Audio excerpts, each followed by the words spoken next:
Super Mario Bros. 3 for the Nintendo Entertainment System is obviously the greatest of the original NES Mario trilogy, and one of the 5 game styles represented in Mario Maker 2. Obviously, since there needs to be some level of consistency kept between game styles in Mario Maker, lots of features were added and removed from the Mario 3 we all know and love. For curiosity's sake, I will be recreating all 90 levels from Mario 3 into Mario Maker 2 to see which levels are the most faithful and accurate to the original. This video will encompass the first world in Super Mario Bros. 3 and the 8 levels that come with it. Without further ado, I will begin with 1-1. Surprisingly, one of the most simple levels already throws some complications our way. First off, the backgrounds are obviously not going to be perfectly lined up, and there's not much we can do about that, but the X and Y positions of the clouds in the background being different is not the biggest problem. Another graphical change is the colors of some of the enemies included. In Mario Bros. 3, there are 2 types of Paragoombas. Red Paragoombas act exactly how you would expect, hopping from side to side, while brown Paragoombas fly high into the air, releasing mini Goombas that we sadly do not have access to in Mario Maker 2. This level features a red Paragoomba that we can easily replace with the basic Paragoomba we are given in the level editor. Mario 3 also has 2 colors of fire piranha plants, but they both act the same, so the change is purely graphical. Looking at the semi-solids in the level, Mario 2 only gives us 3 colors of platform to work with, while Mario 3 has the mythical green platform that we sadly do not have access to. The final big boy change is the sub-area with the 3 made from coins. It contains a palette that is simply not provided with the genres Mario 3 gives us, but replacing the blue blocks with the underground palette is a decent replacement. 1-2. This level mainly consists of grassy blocks and hills that are not provided in the Mario Maker 2 editor, so we have to cave in and simply replace the terrain with a simple ground texture. Along with the return of discolored piranha plants and Goombas, this level provides not many new differences that are unique.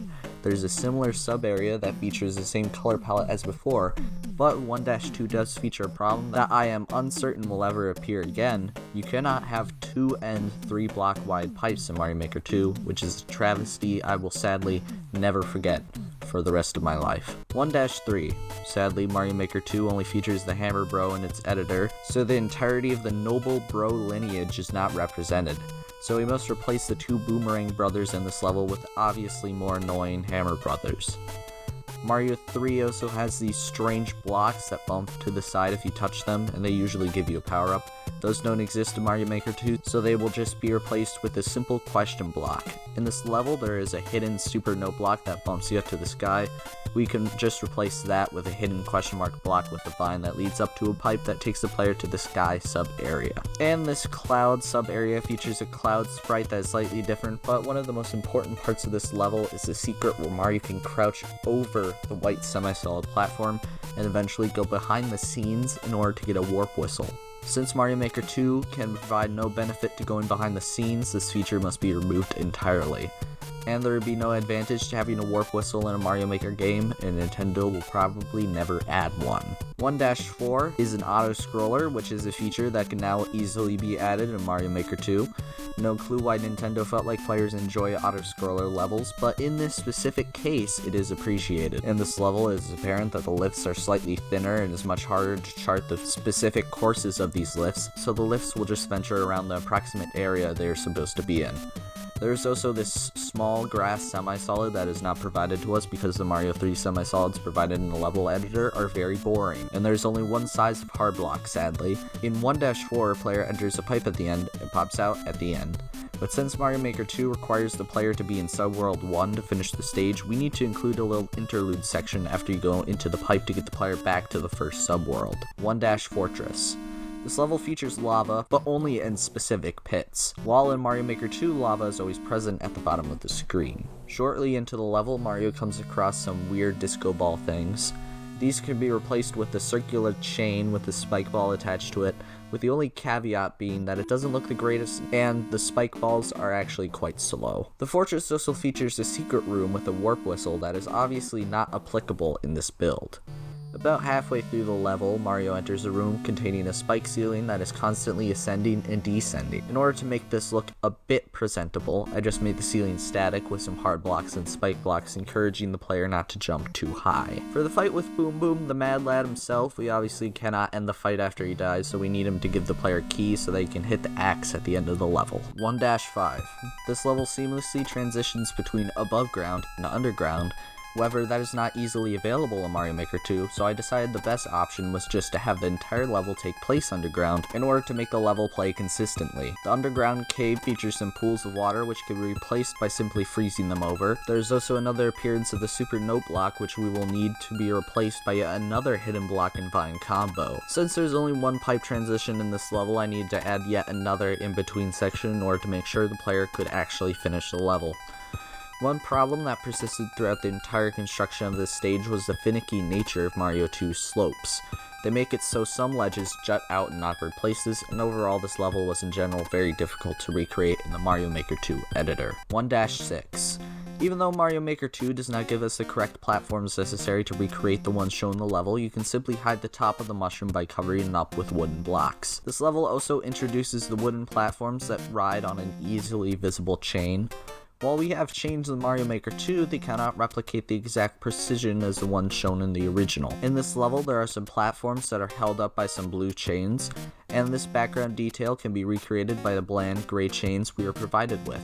1-6 has an elevator ride that starts after you step onto the platform. Mario Maker 2 has these platforms, but they are colored blue. It looks quite out of place, but it serves its gameplay purpose. One more small detail is how at the very end, the Mario Maker 2 editor does not allow you to paint over the final ground blocks, so the hard blocks awkwardly stop. Even though this level is not quite accurate, it was my personal favorite level to recreate out of the initial 8. 1-Airship starts us off at a white cloud platform that cannot be deleted sadly, but we can start building the real level directly afterwards. The airship itself in the Mario Maker 2 editor consistently uses these small windows that are not even present in the original game. Shortly into the level, there's some strange four-headed cannon that shoots in 4 directions. Since that would be way too inconvenient to replicate, I simply just used 3 normal cannons sticking out from 2 normal blocks hanging on the ceiling. The bullet bill blasters are also quite different in these 2 games. In the original, they are 1 block tall and gray, and in Mario Maker 2, they are 2 blocks tall and black. In the original level, there's also some strange gray metal frame that are just replaced with a generic semi-solid. After reaching a no longer gray pipe, we are greeted with our first boss, Larry. Larry's boss fight takes place in some strange dark cargo hold, but the best way to replicate this in Mario Maker 2 is to just use another semi-solid background and surround the player with a lot of blocks so they could not see the outside. Since we can only end the level one way, Larry needs to give a key just like Boom Boom, and another interlude section was necessary in order to get the player to the end of World 1. So that was the first 8 levels of Super Mario Bros. 3 represented in Mario Maker 2. At the end of the series, I'll rank all the levels based on their faithfulness to the original, but for now, I will just rank all of the levels in this world. Number 8, 1-5. Number 7, 1-Fortress. Number 6, 1-Airship. Number 5, 1-2. Number 4, 1-6. Number 3, 1-3. Number 2, 1-4.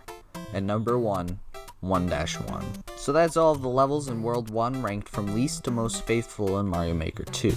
Eventually I will recreate future worlds and create the final ranking of every level. But in the meantime, stick around.